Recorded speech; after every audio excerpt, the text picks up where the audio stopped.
Hallelujah. God bless you. परमेश्वर आप सबको आशीष और बरकत दे। मैं आप सबको एक ऐसे वर्ड की ओर लेकर जा रहा हूँ जो हमारे स्पेशल फादर जी ने जो दिया है। हमारा विश्वास है जिन वर्डों को आप सुनोगे तो आप आत्मा की भरपूरी को पाओगे। तो आइए हम सब लोग इस वर्ड को है नहीं। हालेलुया।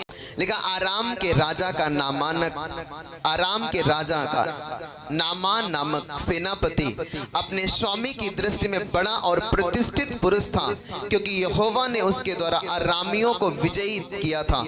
वह सूरवीर था परंतु कोढ़ी था। अरामी लोग दल बांधकर इज़राइल जो परमेश्वर का देश है के देश में जाकर वहां से एक छोटी लड़की बंदी बनाकर ले आए थे, और वह नामान की पत्नी की सेवा करती थी। उसने अपनी स्वामिनी से कहा, यदि मेरा स्वामी सोमरोन के भविष्यवक्ता के पास होता तो क्या ही अच्छा होता, क्योंकि वह उसको कोढ़ से चंगा कर देता। तो नामान ने अपने प्रभु के पास जाकर कह दिया कि इज़राइली लड़की इस प्रकार कहती है। अराम के राजा ने कहा, तू जा, मैं इज़राइल के राजा के पास एक पत्र भेजूंगा। तब वह 10 किक्कार चांदी और 6000 टुकड़े सोना और 10 जोड़े कपड़े लेकर रवाना हो गया। और वह इज़राइल के राजा के पास वह पत्र ले गया जिसमें लिखा था कि जब यह पत्र तुझे मिले तो जानना कि मैंने नामान नामक अपने कर्मचारी को तेरे पास इसलिए भेजा है कि तू उसका कोढ़ दूर कर दे। यह पत्र पढ़ने पर इज़राइल के राजा ने अपने वस्त्र फाड़े और बोला, क्या मैं मारने वाला और जिलाने वाला परमेश्वर हूँ कि उस पुरुष ने मेरे पास किसी को इसलिए भेजा है कि मैं उसका कोढ़ दूर करूँ। सोच विचार तो करो, वह मुझसे झगड़े का कारण तो ढूंढता होगा। यह सुनकर कि इज़राइल के राजा ने अपने वस्त्र फाड़े हैं, परमेश्वर के भक्त एलीसा ने राजा के पास कहला भेजा, तूने क्यों अपने वस्त्र फाड़े हैं? अब वह मेरे पास आए तब जान लेगा कि इज़राइल में एक भविष्यवक्ता है। तब नामान घोड़ों और रथों समेत एलीसा के द्वार पर आकर खड़ा हुआ। तब एलीसा ने एक दूत अपने दास से उसके पास यह कहला भेजा, तू जाकर यरदन में 7 बार डुबकी मार, तब तेरा सारा शरीर ज्यों का त्यों हो जाएगा और तू शुद्ध हो जाएगा। परंतु नामान क्रोधित हो यह कहता हुआ चला गया, मैंने तो सोचा था कि अवश्य है वह मेरे पास आएगा और खड़ा होकर अपने परमेश्वर यहोवा से प्रार्थना करके कोढ़ के स्थान पर अपना हाथ फेर कर कोढ़ को दूर करेगा। क्या दमिश्क की अबाना पर नदियां इज़राइल के सब जलाशयों से उत्तम नहीं? क्या मैं उनमें स्नान करके शुद्ध नहीं हो सकता? इसलिए वह क्रोध से भरा हुआ लौट कर चला गया। तब उसके सेवक पास आकर कहने लगे, हे हमारे पिता, यदि भविष्यवक्ता तुझे कोई भारी काम करने की आज्ञा देता तो क्या तू उसे ना करता? जब वह कहता है कि स्नान करके शुद्ध हो जा तो कितना अधिक इसे मानना चाहिए। तब उसने परमेश्वर के भक्त के वचन के अनुसार यरदन को जाकर उसमें 7 बार डुबकी मारी और उसका शरीर छोटे लड़के का सा हो गया और वह शुद्ध हो गया। तब वह अपने सब दल बल समेत परमेश्वर के भक्त के पास लौट आया और उसके सम्मुख खड़ा होकर कहने लगा, सुन, मैंने जान लिया कि समस्त पृथ्वी में इज़राइल को छोड़ और कहीं परमेश्वर नहीं है। आमीन बोलो। Hallelujah, hallelujah. आपको समझ में आया कि नहीं? अरामी लोग, एक लिखा नामान नामक एक सेनापति था राजा का, वो राजा आराम का राजा था, ये सीरिया में पड़ता है। और जब वो राजा और उसकी सेना इज़राइल में गए तो वहां से एक लड़की को वो लोग कैद कर लेकर आए, और वो लड़की जो थी, छोटी सी लड़की थी, वो नामान नामक जो सेनापति था उसके घर में उसकी पत्नी की वो सेवा करती थी। और वो जो नामान था वो सेनापति था, बड़ा सूरवीर था, लेकिन वो कोढ़ी था। हालेलुया। ये बड़ा खतरनाक शब्द होता है। लेकिन वो सूरवीर था परंतु कोढ़ी था। तुम पढ़े लिखे हो परंतु जॉब नहीं है। ये एक धब्बा है तुम्हारे लाइफ के ऊपर। हालेलुया। तुम्हारी अच्छी खासी सेहत है पर अभी भी भटक रहे। हालेलुया। तुम्हारे अंदर गुण है, एक मौका चाहिए कि एक मौका मिले, बढ़ जाए, पर वो मौके के लिए तुम इतने सालों से परेशान हो पर वो मौका नहीं मिल रहा है। एजुकेशन, डिग्री सब घर में पड़ी है, बक्से में रखी, लेकिन उसका कोई फायदा नहीं हो रहा है। हालेलुया। यही एक सबसे बड़ा धब्बा उस नामान नामक एक व्यक्ति के ऊपर था। लिखा वो शूरवीर था परंतु कोढ़ी था। कोढ़ी की बीमारी जानते हैं आप? कितने लोग जानते हैं कोढ़ी के बारे में? कोढ़ी की जब बीमारी होती थी तो सबसे पहले जब पता हो जाता था कि ये व्यक्ति कोढ़ी है, तो सबसे पहले उसके संग एक काम किया जाता था, उसको गांव के बाहर कर दिया जाता था। हालेलुया। उसके कोढ़ में जो मांस होता है वो गल के गिरता है, उसे अशुद्ध जाना जाता था। अगर गांव में आता तो कोई उसके अपने लोग उससे छूट जाते थे। हालेलुया।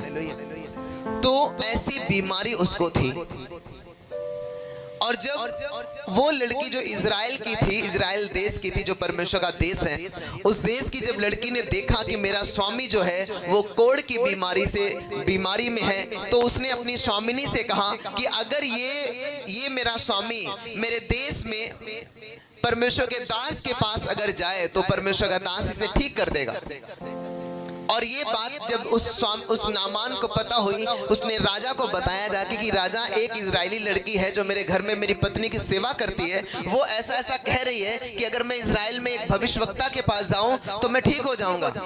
तो वहां का राजा क्या करता है, इजराइल के राजा को एक चिट्ठी लिखता है कि जब ये मेरा दास, ये मेरा सेनापति जब तुम्हारे पास आए तो इसका कोढ़ दूर कर देना। अब वो लेटर लेके जाता है राजा के पास।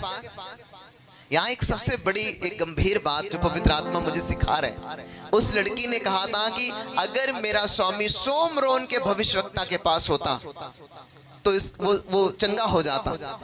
तो वो सेनापति, उसको लगा नहीं था मैं तो सेनापति हूं, मैं तो राजा हूं, मैं तो पहले राजा के पास जाऊंगा। और इसीलिए जब वो व्यक्ति एलिसा के पास जाता है, इसीलिए एलिसा उससे मिलना नहीं चाहता। कभी भी जब तुम प्रभु के दास के समीप जाओ, कभी भी परमेश्वर के समीप जाओ, तो बाइबल में लिखा कि तुम अपने आप को नम्र कर दीन कर जाओ परमेश्वर के जन के सामने। हालेलुया। तुम गवाही के साथ लौटोगे यीशु मसीह के नाम में। हालेलुया। मैं सच मैं हैरान था। मैं एक बहन मेरे से हमेशा जब भी मिलने आती तो वो, ये है सुनीता की कहानी, जो शादी के बाद अपनी नौकरी छोड़कर, जब मैं कोई उनके लिए चीज लेता हूँ दुकान पे यहाँ लाने के लिए, तो मैं ये नहीं देखता हूँ चलो थोड़ा ले ले, मैं इतना लेता हूँ कि ये अच्छी तरह से खाएं और इनका दिल जो है ना वो खुश हो जाए। हालेलुया। मैं इस तरह से लेकर आता हूँ। जब मैंने उसको देखा, जब वो आती है हमसे मिलने के लिए तो बहुत कुछ लेकर आती है, ज्यादा लेकर आती है, हर चीज लेकर आती है। और ऐसा नहीं कि मैं उसमें से हो सकता थोड़ा बहुत खाता हूँ, मुझे नहीं पता, लेकिन जब मैं देख रहा हूँ उसके हार्ट को, मैं देख रहा हूँ कि जब ये शॉप पे खड़ी होगी और खरीद रही होगी तो सोचो कैसे, ये 1 किलो दे दो, ये अनार 1 किलो दे दो, 2 किलो सेब दे दो, 4 किलो ये दे दो, किस दिल से वो करती होगी। हालेलुया। खुदा ये दिल तुम्हारा देखता है, क्योंकि मैं हूँ कौन?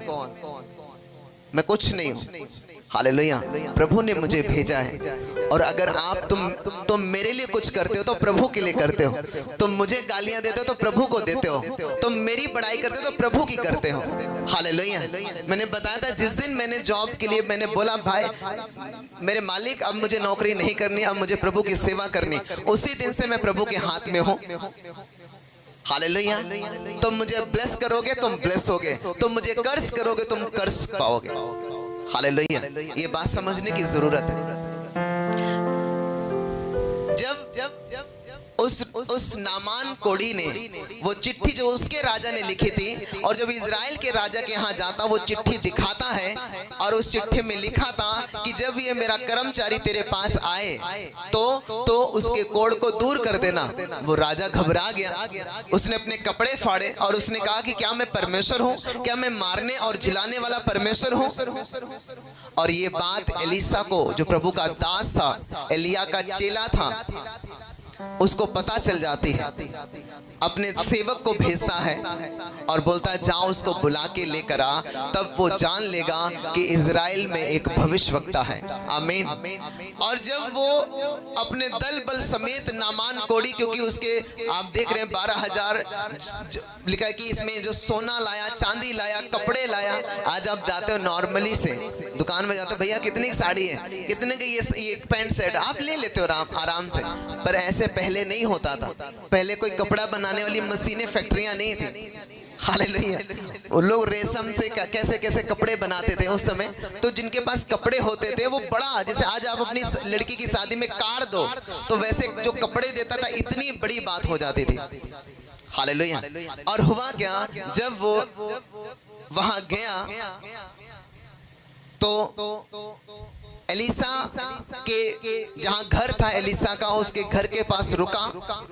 और जब रुका तो पता चल गया एलिसा को कि आ गया है वो।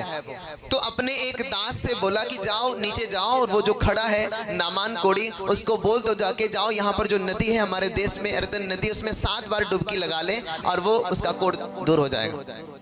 जब वो आता है, उस एलिसा का दास जब उसको बताने के लिए आता है नामान को कि देख यहाँ पर एक नदी है यरदन, उसमें जा और 7 बार डुबकी लगा दे, क्योंकि परमेश्वर के दास ने ये ऐसा बोला है।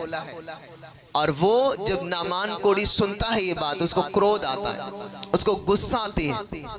क्यों गुस्सा आती है? क्योंकि वो ये सोचता है कि परमेश्वर का दास हो सकता, इसमें लिखा है, मैं पढ़ता हूं वही बात।